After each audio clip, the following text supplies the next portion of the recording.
নমস্কার, আমি দেবজ্যোতি কুচবিহার থেকে। আপনারা দেখছেন রান্তুর ছাদ বাগান। প্রতিদিনের অভ্যাস মতো আজও চলে এসেছি একটি ভিডিও নিয়ে। আর এই ভিডিওতে আপনাদেরকে জানাবো ছোট্ট একটি গন্ধরাজ ফুল গাছের থেকেও কি করে ঠিক এভাবে ফুল পাওয়া যায়। সবার গন্ধরাজ ফুল গাছে যে সমস্যাটা হয়, সেই সমস্যাটি হচ্ছে কুড়ি এলেও কুড়ি ফোটার আগেই ঝরে পড়ে যায় বা হলুদ হয়ে ঝরে পড়ে যায়। সেটা যেন না হয় তার জন্য কি কি পরিচর্যা করতে হয় সেটাই আজকে আপনাদের সামনে আমি তুলে ধরব। আমার ছাদ বাগানে থাকা ছোট্ট একটি গন্ধরাজ ফুল গাছ, যেই গন্ধরাজ ফুল গাছটি বসানো রয়েছে একটি 8 ইঞ্চি মাটির টবে। এই গাছটিকে বসানোর পর থেকে আমি যে সমস্ত পরিচর্যাগুলো করেছি, আর সেই সমস্ত পরিচর্যা করে নেওয়ার ফলেই কিন্তু আমার গাছে একসঙ্গে এত কুড়ি এবং এভাবে ফুল ফুটছে। অনেকেরই সমস্যা থাকে, গন্ধরাজ ফুল গাছের কুড়ি আসে কিন্তু ফুল হয় না, তার আগেই কুড়ি ঝরে পড়ে। শুরু থেকেই আমি কি পরিচর্যা করেছি সেটাই এবার আপনাদের সামনে আমি তুলে ধরব। গন্ধরাজ ফুল গাছ অম্লীয় বা অ্যাসিডিক মাটি পছন্দ করে, যেই মাটির পিএইচ লেভেল হতে হয় 5 থেকে 5.5-এর মধ্যে। যার জন্য এই গাছের মাটি ঠিক অ্যাসিডিক করে নিতে কম্পোস্ট হিসেবে পাতা পচা সার ব্যবহার করা বেশি ভালো। যদি এই মাটি ক্ষারীয় হয়ে যায় তাহলে কিন্তু গাছের পাতাও হলুদ হতে থাকে এবং ক্লোরোসিস দেখা দিতে পারে।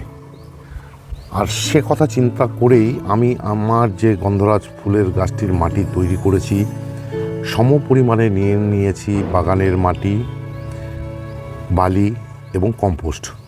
গাছটি আর্দ্রতা পছন্দ করে, কিন্তু টবের মাটিতে জল জমে থাকা একদম পছন্দ করে না। যার জন্য এই আর্দ্রতা বজায় রাখার জন্যই আমি কিন্তু এই মাটিতে কোকোপিট ব্যবহার করি। কোকোপিট ব্যবহার করা যায় আর্দ্রতা বজায় রাখার জন্য, বা ধানের যে চিটে সেটাও কিন্তু ব্যবহার করা যায়। এই গাছ ফসফরাস জাতীয় খাবার বেশি পছন্দ করে, সঙ্গে নাইট্রোজেন, সঙ্গে পটাশ। যার জন্য এই গাছের মাটি তৈরি করার সময় যদি হাড় গুঁড়ো, সামান্য পটাশ মানে পটাশ হিসাবে কলার খোসার গুঁড়ো এবং নিমখোল ব্যবহার করা যায়, সে থেকে যখন ফুল আসার সময় হয় তখন কিন্তু ঠিক একইভাবে ফুল ফোটে। এই গাছকে রাখতে হয় সারাদিন যেখানে রোদ পড়ে সেই জায়গাতে। এই গাছ যত বেশি রুট বাউন্ড হয় ততই কিন্তু তার থেকে ফুল বেশি পাওয়া যায়।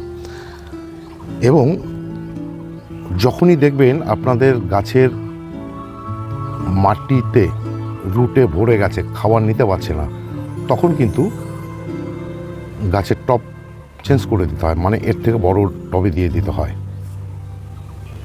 এই গাছ বসানোর আদর্শ সময় হচ্ছে আগস্ট সেপ্টেম্বর মাস।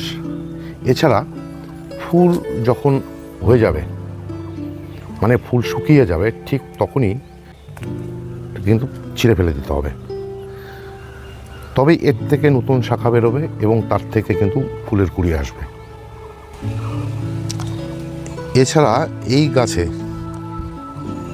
শীতের সময় শস্যের খোল জল যদি দেওয়া যায় তাহলে কিন্তু প্রচুর পরিমাণে নাইট্রোজেন, ফসফরাস এবং পটাশ পেয়ে যায়। এবং শস্যের খোল জল এই গন্ধরাজ ফুল গাছের জন্য, বিশেষ করে টবের গাছে মানে ছাদ বাগানের গাছে দারুণভাবে কাজ করে, মানে এর প্রধান খাদ্য হিসাবে কিন্তু ব্যবহার করা হয়। ফুল আসার আগে মানে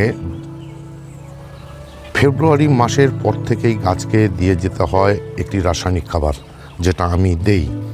সেটা হচ্ছে 0-52-34। আমি আমার সমস্ত ফুল গাছেই কিন্তু জৈব খাবারের পাশাপাশি রাসায়নিক খাবার ব্যবহার করি। রাসায়নিক খাবার ব্যবহার করি এই কারণেই, শুধুমাত্র জৈব পদ্ধতির মাধ্যমে গাছ করলে কিন্তু গাছ হয়, ফুল হয়, তাতে কিন্তু ভালো রকম রেজাল্ট পাওয়া যায় না।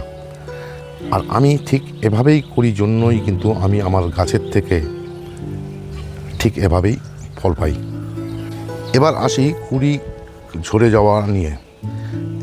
কুড়ি হলুদ হয়ে ঝরে যায় বা পাতায় যে ক্লোরোসিস দেখা দেয়, বিশেষ করে গন্ধরাজ ফুল গাছে, সেটা কিন্তু হয় মাইক্রোনিউট্রনের অভাবে। আর মাইক্রোনিউট্রেন হিসেবে গন্ধরাজ ফুল গাছে আমার মত অনুযায়ী মহুমিন ব্যবহার করা সবথেকে ভালো। মহুমিন ব্যবহার করা কেন ভালো তার উপরে গতকাল আমি একটি ভিডিও দিয়েছি। সেই ভিডিওতে আমি আপনাদেরকে জানিয়েছিলাম যে বা গাছের ক্ষেত্রে মহুমিন কেন ব্যবহার করি, কী কী উপাদান রয়েছে। ঠিক তেমনই ওই একই কারণে কিন্তু গন্ধরাজ ফুল গাছেও আমি মহুমিন ব্যবহার করি। এছাড়া কুড়ি হলুদ হয়ে যাওয়া, ঝরে পড়ার যার মূল কারণ হচ্ছে ফাঙ্গাসজনিত এবং ব্যাকটেরিয়াজনিত কারণ। আর যার জন্যই আমি ফাঙ্গিসাইড হিসেবে গন্ধরাজ ফুল গাছে কপার অক্সিক্লোরাইডযুক্ত ফাঙ্গিসাইড এবং প্ল্যান্টোমাইসিন নামক ব্যাকটেরিয়াসাইড একসাথে মিশিয়ে মাসে 2 বার ব্যবহার করি, মানে 15 দিন অন্তর অন্তর ব্যবহার করি।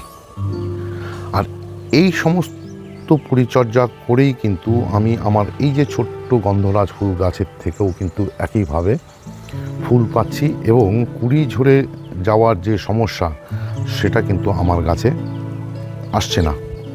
আর এটাই ছিল আজকের ভিডিও।